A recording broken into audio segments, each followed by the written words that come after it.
sikukania wala sikombei, kwa sababu unafanya vitu ambavyo unavyovijua. Nishavunja kwaya mara 3 mimi hapa, sababu nilikuwa na hela.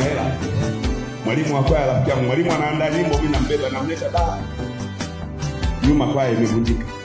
Kuna wakati fulani nilibeba mwalimu, mwenyekiti, sijui nani wote nikaja nao huko, afu ndani huko sishuhudiwi, naona sawa, kumbe kuna watu najeruhi mioyo yao.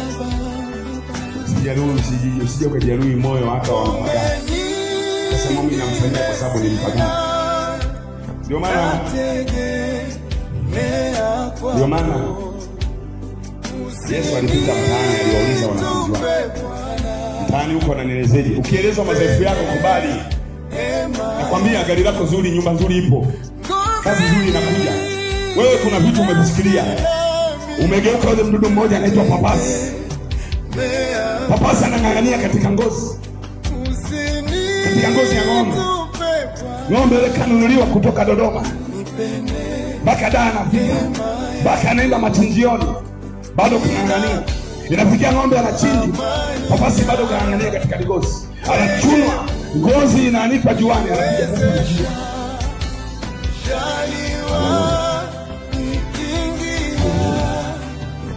Kwa nini kusema Bwana asifiwe? Kuna issue. Sio issue. Swala kusema kwamba unaabudu kwa mchungaji fulani kuna issue. Biblia, soma Biblia vizuri. Unaambia kuna watu wawili. Watakuwa wanatoa. Mmoja utwaliwa, mmoja ubaki. Kumbe kuna mmoja anasababisha mambo. Kuna watu wawili watakuwa wamelala, mke na mume. Mmoja utwaliwa, mmoja anabaki. Sikiliza, usiwinge na habari ya wokovu. Usijivune kwa sababu umeokoka. Sikiliza, kuokoka siku hizi kama fashion. Unaweza kuokoka na ukafanya mambo yako ya maajabu ajabu. Ukawa ukionywa uonyoki, ukifundishwa ufundishiki, ukiambiwa simama hapa unasogea hapa, yani wewe upopo tu. Aliyeokoka kama unakosa utaratibu wewe hujaokoka. Aliyeokoka huwa ana busara. Aliyeokoka huwa ana utashi wa kufikiria. Aliyeokoka anaonywa na anasikia. Samueli baba. Nimejua mkimbia.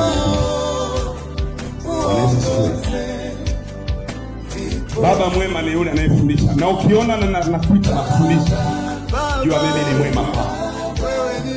Kwa sababu kama ni mvulana ukitaka kuchumbia, cha kwanza binti ataniuliza, sawa mchungaji, mtoto wako anataka kuneoa yukoje? Na mimi bwana sio mnafiki. Mimi nasema unipigi basi bwana, huyu bwana umkapanga kumfuge Mungu. Haleluya. Huyu bwana haagagi. Sinaeleza madhaifu ya kwako, kama kupona apone. Huyu bwana hana uvumilivu. Na binti vile vile. Nimempenda binti huyu mweusi nani fulani. Sasa sijui utanipa hela unizibe, na mimi sizibiki. Hela yako nitapokea.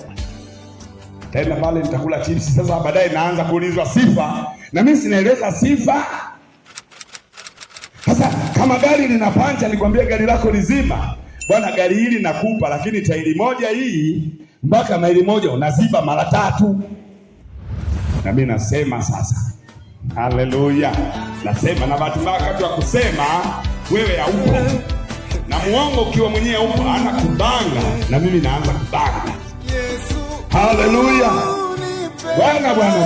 Huyu binti kweli ni sawa. Kama utamweza sawa, hashauriki basi. Ila kuna maombi tunaweza tukaomba kama atambadilisha. Ila nadhani mimi na wewe tuombe, maana mimi peke yangu nilishamshinda. Huyu binti kweli ni mlembo, lakini ana asila. Kwa hiyo unapoongea naye kama mbali, sio kapigwa chupa ukasema mchungaji hajaniambia. Haleluya. Huyu binti bwana, ukimpiga kibao avumilie, anarudisha. Mimi naeleza sifa ya mtu. Sasa umekubaliana na hayo? Maana hata siku hiyo hapa mnaojiwa utampenda maisha yako yote. Ndio. Sasa hii ndio kila mtu. Hebu badilika babako kuelezea sifa njema. Unajua sifa ya uongozi ni nini? Sifa sifa ya uongozi, kuna kiongozi yako juu pale anakufuatilia. Yule kiongozi wako ndo anajua madhaifu yako wewe. Na kupewa uongozi umepewa zamana. Hata mimi nimepewa zamana kutoka kwa Mungu wa mbinguni. Nikianza nini kuwapa chumvi hapa na kuambia mkaoge chumvi na pilipili, nitaanza kuongea kwa watu wengine nao waliokuwa na uelewa wa Mungu. Anasema hapana, huyo sio mchungaji. Japo nafundisha sifa ya kiongozi, lazima kuna kiongozi wako wa juu, na sio kwamba wewe basi ukishakuwa kiongozi ndio wewe kila kitu. Sifa ya uongozi, maelekezo. Hebu tuangalie sasa. Labda inawezekana mkajivuna mkasema sisi ni watoto wa mchungaji Ibrahim. Fungua Samueli wa pili. Mimi na ujumbe leo kwa ajili yako. Samueli wa pili. Jamani, tunamsoma Samueli. Amen. Samueli naye kama atabadilika leo atabadilika. Tunamsoma Samueli wa ngapi? Sasa sijui kama mimi ni wa 3, sijui ni wa 4, sijui. Haleluya. Haleluya. Maandiko anasema naye Hana akaomba akasema, moyo wangu wamshangilia Bwana, pembe yangu imetukuka katika Bwana. Sikiliza, naye Hana anasema moyo wangu wamshangilia Bwana, pembe yangu imetukuka katika Bwana. Pembe yake imetukuka katika nini? Bwana. Kuna kitu Hana imepata. Hata sisi wazazi anapozaliwa mtoto, sawa kuna kitu mzazi anashangilia. Kwa kazi ya mzazi kuona mtoto anayependa nayo ni mema. Asema hakuna aliye mtakatifu kama Bwana. Hakuna aliye mtakatifu kama nani? Kwa hiyo wewe ni mchafu tu mbele za nani? Kwa hiyo katika uchafu wako unatakiwa ujiweke mbele za nani? Kuna mahali Musa aliambiwa na Mungu hivi, piga mara moja. Musa akapiga mara ngapi? Yeye amejua anamsaidia Mungu, kumbe kuna jambo unajua unaweza ukalifanya. Ukaliona unafanya jambo unamsaidia Mungu, kumbe unagombana na Mungu. Yaani kuna jambo unaweza ukalifanya ukajua unamsaidia Mungu, si ndio kumbe umegombana nani? Kwa sababu yuko Mungu ambaye yeye ndiye anayempa maagizo ya kukuletea wewe. Maagizo ya Mungu yamekwambia hivi kwamba nenda nyumbani, usile chakula, usipite barabara ile. Wewe unasema ninapita barabara ile, kunaimba ni Bwana Yesu, ni Bwana, ni Bwana. Unauliwa japo unaimba ni Bwana. Haleluya, haleluya, haleluya. Na nafundisha neno ujue jinsi ya kutembea. Ukichanganya miguu mwenyewe shauri yako.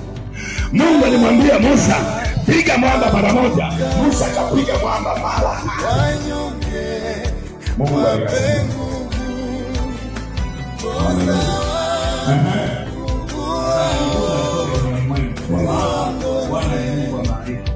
Bwana ni Mungu wa maarifa. Bwana ni Mungu wa maarifa. Kwa hiyo kila jambo unalofanya lazima uulize Mungu wa maarifa. Na kama huna basi maarifa.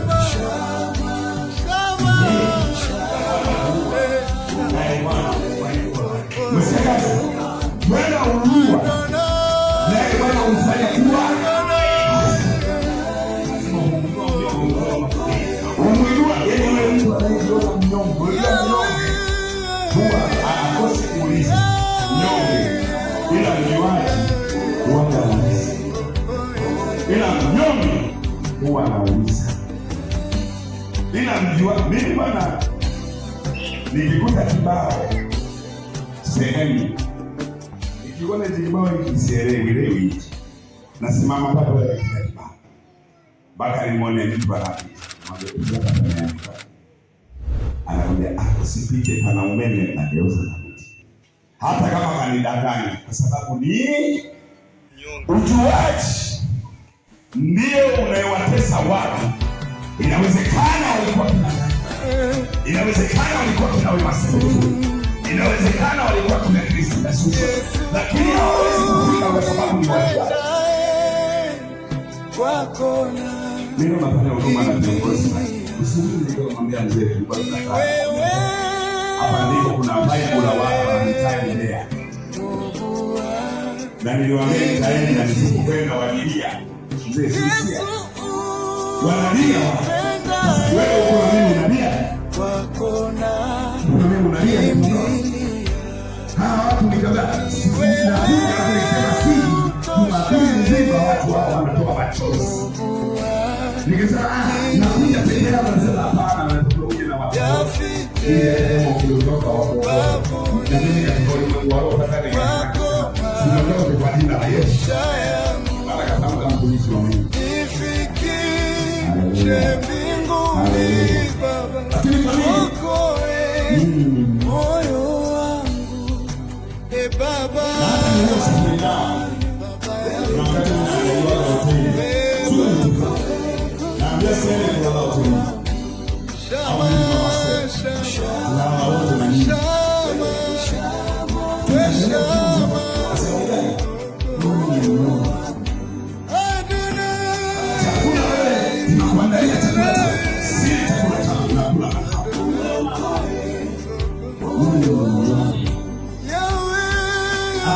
Unatakiwa usafiri wewe kumpambia private na vya supani gani private na kuna hili kubanane kidogo.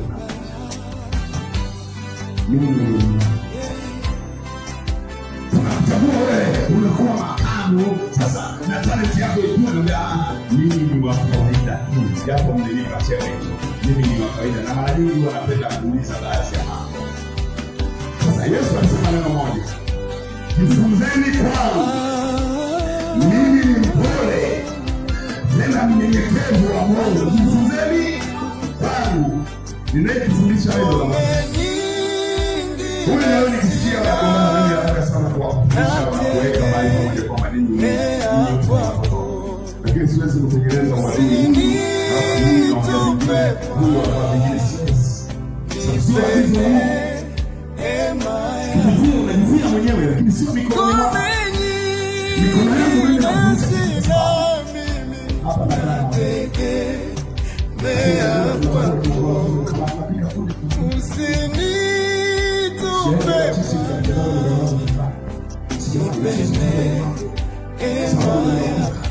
mzawama kutuletea machungwa tunayawana wote hata kupande lakini kosea na kasirika lakini kasirika kwangu si kwamba kutengenezea uadui na kasirika kwa ile asili kwa kile kitu unachokifanya lakini moyoni ninakupenda na ndivyo tulivyo hata sisi tunapotenda dhambi. Yesu Kristo anakasirika lakini anakupenda, amechukia ile dhambi, hajakuchukia wewe maana wewe umeumbwa kwa thamani. Ukimwona kuna mtu ndani yake anachukia vitu, anapanda vitu ambavyo ni kinyume na mpango wa Mungu, kwa ndani kuna roho ya adui. Na mimi nakujana roho ya adui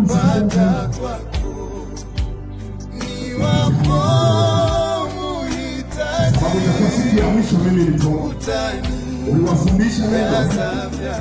Sasa mbona umepotea? Damu yako sitakiri na iwe mikononi mwako. Kwa jina la Yesu. Ninakufundisha usipokishoka. Siku moja isiyo na jina unakuja kukumbuka. Na wakati unapokumbuka utakuwa tayari kila kitu. Kwa sababu na imani kabisa mpaka sasa